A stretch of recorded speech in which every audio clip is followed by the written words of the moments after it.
some of the guests were people that we've known and somebody you went to school with. That's right. So why don't you introduce him now? All the way from Carlisle, Pennsylvania, Mike Martinelli. We went to National Seminary together, and Ray Herbst. I remember the last name. I wanted to make sure I pronounced that B, and I forgot the first name. I'd like to welcome you, and thank you for coming. Here. Thank you. Yeah. All the way from Carlisle. That's near Harrisburg, right? Near Harrisburg, yes. Which is on the other side of the state of Pennsylvania. Yes. Now, what's the name of the church you're from? Okay, well, Mike has come with the Carlisle group as part of the Mennonite Service Venture program. Okay. And the Canton area is one of just 30 sites across the United States and Canada as part of the program. So what's in the program? Well, the program offers youth and young adults the opportunity to get some idea of what Christian voluntary service is all about. Okay. Yeah, our daughter's going to be going to Kidron Central Christian High School, which is Mennonite, and they're going to be having, I guess like in January, they send kids different countries and different places for 2 weeks or so? Mm-hmm. And that's neat, because we all need to know what it is to give of ourselves, and without expecting something in return. I think that's the way a lot of us are brought up. You know, you have to expect something in return. Well, Mike, what's been happening with you? Well, we're from the Carlisle Brethren in Christ Church, and every year our youth take a missions trip. And for the past 3 years, we had gone down to Harlan County, Kentucky, where we had primarily been working on homes that people owned and were actually living in the homes. And primarily, most of our work involved light construction, like drywall, insulation work, putting floors in, doing some roofing work, that type of thing. And usually the people we worked for were very low income. Most of them were welfare recipients. A lot of the homes down there had no electricity, no running water in them. And we had planned on going back there again this year. But they had a staffing problem, and so they had to cut their groups in half. And so I got a tip to call Mennonite Service Venture. And I called them, and they had sent me some information about various places that we could go in the United States. And we had X amount of dollars we could use for this. And since I'm from this area, this was one of the reasons that we wanted, that I felt this would be the most reasonable as far as expenses and all that to go. So we chose to come and work in the Akron-Canton area. That's great. So what we kind of shared a little with the youth, what they've been doing all week, but where have you been this week? What have you been doing? Okay, well, this week the group has been involved at 10 different sites in the Canton, Akron, Massillon area. The group has done some work for the Akron Battered Women's Shelter, as well as the Canton one, and the Akron Haven of Rest. They were moving some furniture for them. And Akron Canton Regional Food Bank. Mike worked there part of the time, bagging some food and doing some clerical work and stuff like that. And then in the Canton area, I had a few of the teens involved here in painting.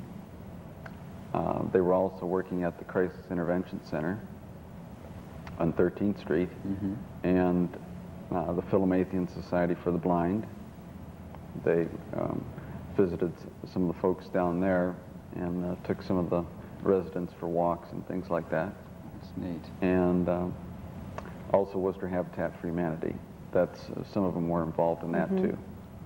It's our neck of the woods. We've talked about Habitat for Humanity on there. That's a really good program. Now I have some practical questions. Since I'm a woman, how do you feed all these kids? We brought a couple of cooks along with us. Oh, okay. Let's go back a little bit. Okay. When we took this opportunity, we knew we were going to have to do all our food preparation. The swap project, we didn't have to do any food preparation. The people there that we went down to help, like the sponsors like Ray is in this. They took care of all the food preparation. So we had to have a grocery list made out before we came, and all those administrative things. And then, of course, we went to the store, and then we had facilities at the Highway Chapel where we were staying that enabled us to cook and prepare meals. And the kids also helped out. We had assigned kitchen patrol every morning for the kids, and they helped clean up. And really, it was very similar to our retreat settings, because on our winter retreats, the kids didn't know this. We were training them at winter retreat to get them ready for a week of this, you know, because we had to do all our food preparation at winter retreat as well. So that's how we feed 26 people. That was another question, is how many kids are here? We have 19 young people with us, and we have 7 adult leaders altogether. Great. How is this all funded? It's funded through the Mennonite Board of Missions in Elkhart, Indiana. Okay, now, Brethren, Mennonite, yes. Can other denominations like yes, this is open take to hold all of denominations. this opportunity? And they would, how would they contact? Well, they could contact, if anyone was interested, they could contact me. And my phone number is 833-9674. It's in Massillon. In Massillon? Yes. And I'm an on-site coordinator. And this is coordinated nationally out of Elkhart. So I really, to get an application, that they would have to write the missions office in Elkhart. That's great, because it's neat to see young people excited about helping and not expecting anything in return. Oh, excuse me, Lee. No, go ahead. We had to raise $3,000 to come here as well. Oh, really? And what we did is we have a car wash every year to raise money for this, for our missions trip. And we handle it the same way the crop walk is handled, where our kids get sponsors in the church. And we tell our people, bring all your dirty cars, and we'll wash them free, and then it's how many cars the whole group washes. And then each person had to pay $30 out of pocket to enable them to come. So these kids have worked hard just to get here. Just to get here. Now Right, they're still working just hard. to get here. That's great. So it's about a week at a time that you go? Yes, most service trips are like between 3 days and 2 weeks. So. Okay, That's exciting. Could you use about 4 more children? Volunteer my kids right now. Actually, I do involve some of the local youth. Do you? When the visiting groups come. I think that's neat. It gets them I'm always open to taking the kids around here and getting them involved too. Now, go ahead.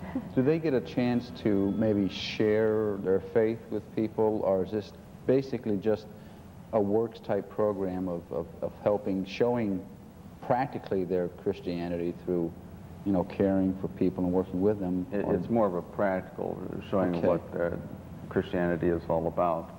I think people are more attuned to that, you know. If you can do something for somebody and really show them, you know, what type of person you are, they're more receptive to the gospel. That's true. Right. Maybe with you, Mike, do you give the kids an opportunity, like when you're here, like for a week, do you have a time of getting together for a Bible study, a prayer time? We or have are you working so hard that... Right, yeah. We have devotional time each morning, and we ask the kids who would like to volunteer. Now, when our kids don't volunteer, I draft. And so we had the kids have devotions each morning, and they would share something that they felt they wanted to share. And I was really impressed and really pleased. And I haven't even told our kids this yet. I was very pleased with the devotional time. I really felt that the kids shared ideas and scriptural principles that were really pertinent to what we were doing out there every day as well. So, you hear that? Yeah, did you guys hear that? Right. Do you guys hear that? Right on TV, you're getting complimented. That's neat. I get excited because, you know, as a young man, when I was a young man in high school, there wasn't things for Christian boys and girls to really get involved in, and I think maybe that's the time of my life where the world was looking so inviting, and I was so very much inactive that that's my high school years when I turned away from the Lord. But it would have been nice to have an opportunity to get with other young people, and they meet people from different states, and yes, be able to rub like shoulders and share. When a group comes into this area, I try to get some of the other youth groups from this area involved in some recreational activities. So like this week, Beach Mennonite Youth Fellowship from Louisville was involved with Carlisle on Wednesday night. So we went to Parazance and we went bowling too. So I mean, no one had to cook that night. we cooked. This was snack time. Snack time. Parazance for cooking. Yeah, right. You know, we have several of our kids who this is their 4th year on the missions trip, and we gave out 35 applications to our kids for those who were interested in going initially, and out of that we had to select 19 kids. Oh, really? For this, yes. Gee. Now, So, Ray, if churches in this area wanted to get involved, do you have a lot of churches from this area that are involved in this or not? not a whole lot. It sort of spreads by word of mouth. And last year I encouraged people to get involved.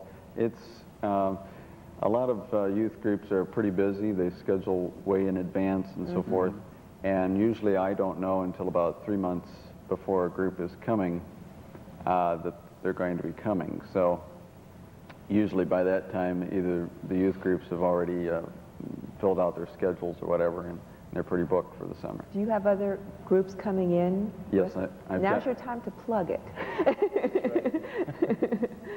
Well, I have a group coming in August 13th through the 19th, and they're from Lebanon, Pennsylvania. They're the Gingrich's Mennonite Church Youth Fellowship. So that'll be a group of 20. Now, do you I don't want to say this. Do you contact groups to, let's say that we're going to have a bunch of young people here. Do you have some, work that they can do for you as a voluntary? Right. Do they ever call you? The local groups? Yes. Occasionally, but it's usually me calling them and seeing if they can be involved. But usually once a couple young people from a church, decide that they want to volunteer, like at a work site someday, they usually spread the word and more of them show up. How do you pick the work sites? Well, I sent out a mailing in April to 35 Christian organizations, and gradually they got back to me and said that they wanted to be world. Oh, neat. So, yeah. That's exciting. So you have to kind of decide which ones you're going to be able to have enough people to. Right. Usually I get more work than I have people. Oh, okay. So that's sort of why I get some of the local youth involved too. Oh, So you can good. use more work groups. Great. That's neat. Why don't you give that number again? Okay. If anyone is interested, they can call me at 833-9674. And who are they talking to? Ray? Ray Herbst. Great. Well, I'd like to thank you again for coming, and good seeing you again, Mike. it's been good seeing you, Lee and Susan. Definitely. And keep up the good work. Keep the youth going and keep them excited We about will. the Lord. And We will. maybe sometimes we could have you back again and have the groups back and just so people can see. It's good to see that they can see what the youth are doing instead of all the negative that we hear. And it's about time that we get some positive input. Thank you. Now, Steve and Carol Dallas.